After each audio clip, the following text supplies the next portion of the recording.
How's it going, guys? I'm the gaming updater, but you can call me TK, and welcome to How to Play the Objective, a beginner's guide to Battlefield 4. So this is a load of tips that I've put together on simply how to play Battlefield. Especially, this is probably really useful if you're new to Battlefield, if you've just come over for another shooter, if you've never played shooters before, whatever. This might just be a bit different. For instance, a lot of other shooters, such as Halo, Destiny, or COD, or whatever, are usually played on the small maps and things like that.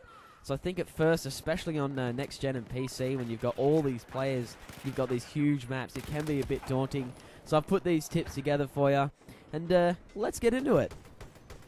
First up, rule number 1, and this is probably the biggest rule I can think of. Other people may have a different opinion, but look at your map. I probably spend maybe 40% of my time playing the game looking at my map. I'm consistently looking down at it. If there's nothing happening around me, I'm not even looking where I'm going, I'm just looking at my map. You have to just keep an eye up. Everything you possibly can, everything you could hope for is on that map, especially if your teammates are helping you out and spotting enemies. A lot of people that you'll see me shoot down in this the video on the screen now is really only because I saw their icon on the map. Keep looking at your map, rule number 1. Number 2 kind of applies to that, to spot your enemies. Now, everyone else is going to be looking at their maps. You should be looking at your maps, but the only way that that's going to be helpful at all is if you spot your enemies. Now, to spot your enemies, I play console. I don't know what it is on PC, but if you're new to Battlefield, I think it's R1 on the PS4 and right bumper on the Xbox One. But you need to spam that button. Even if you're not sure if anyone's in front of you, whether you're looking into some bushes or something or whatever, just spam that spot button. Get them up on the map. Of course, this rule doesn't apply if playing hardcore and you don't have spotting or anything like that. However, I always just play normal. And you really do need to play as a team player if you're going to be playing the objective. Help your team out, play and spot your enemies. Number 3, stick to cover. Pretty obvious one. However, it is a bit different in Battlefield. As in, I don't like whenever you're running around, especially on next gen and PC. You've got all these people. People are just everywhere. You need to either have some cover near you, or you need to be, half behind cover. So, for instance, say I shoot down a couple of these dudes here. The first thing I do is head to cover. I go over again, I'll take another dude out, I head back to cover. Everything revolves around me going back and forth from cover to cover. I'm not running around in the open, and ready, boom, straight back to cover. Everywhere, just find somewhere to hide, stay in cover. Rule number 4, aim to score through objectives. Now this is obviously a bit plain obvious, especially when you've got the title playing the objective. But you don't want to be. This is not Call of Duty. You're not going to be winning by getting kills. If you have a look at the score that I'm gaining here, and boom, captured the objective. I've just made 385 by waiting there for a few seconds to capture Delta. If you're going to be playing the objective, you want that to be your main source of points. You're going to get so much more if you learn to play the objective really well. Plus, it's how you win. The whole point of Conquest is it's an objective-based game. Play the objective, stick to the objectives, and make sure that your main focus is to capture the objective. Number 5, try to stay with the teammates, but don't follow the battle. Now, what I mean is that some people, if you're a really good shooter, you might disagree with me on this. I'm not too worried about that. But basically what I mean is this is especially for new players. And this one will be a lot easier on current gen, especially when you haven't got all those people running around.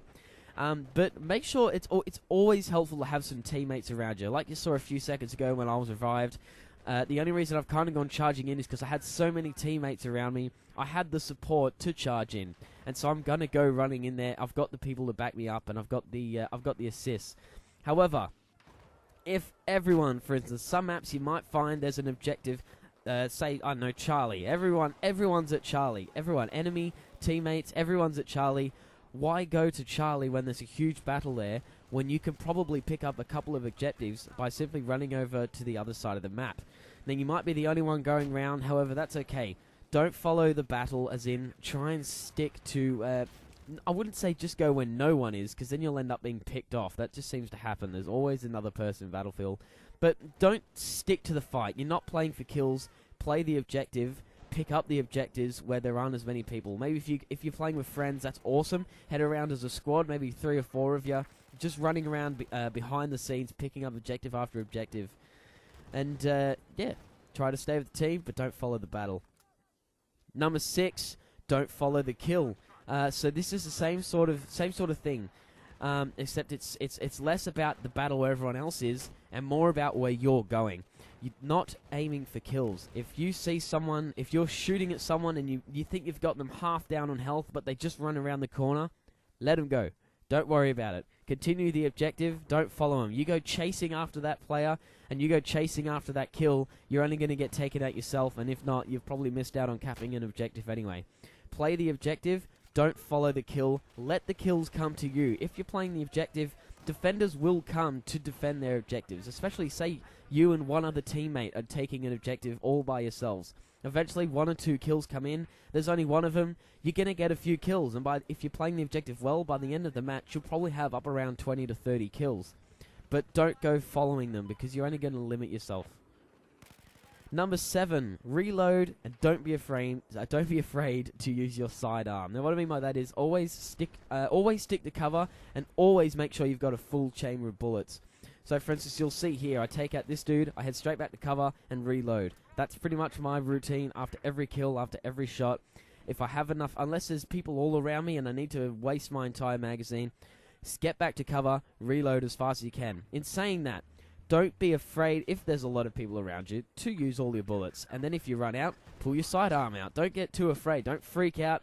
You don't have to get back to cover and reload all the time. Just make sure you have the means to have bullets. Alright, number 8, the second last, learn the maps. This is a pretty simple one. Once you play more and more, this is more of experiencing, once you play more and more, you'll notice areas of, areas where people seem to go, popular objectives that people like and things like that. Learn the maps, learn your way around, come up with your own routes or things like that. I like to have a route where I take, say, a quad bike at the start of every match, just so I can pick up a couple of objectives and get straight onto the scoreboard. But, that's more something you'll pick up with experience. Just make sure you're concentrating and learning how the maps play. And last but not least, practice with vehicles. Now, this isn't a huge one, but this is going to be very, very helpful. If you're able to play using any tank, any chopper, any plane, whatever, you're going to have a big advantage. So even I'm not a good pilot, for instance, especially when it comes to planes. However, I have got my skills up a bit better with a tank. I am able to control a quad bike really well. Anything, even as simple as that, even as simple as quad bikes. Charge into the battle, and, it's going to help you out. Simple as that. But that's all the tips I have for now. Hope you enjoyed the video. Make sure you subscribe and stick around for more. Also, big thank you to the response I got for those recent Assassin's Creed videos. That was awesome to see. But for now, I'll catch you later. See you in the next one. TK out.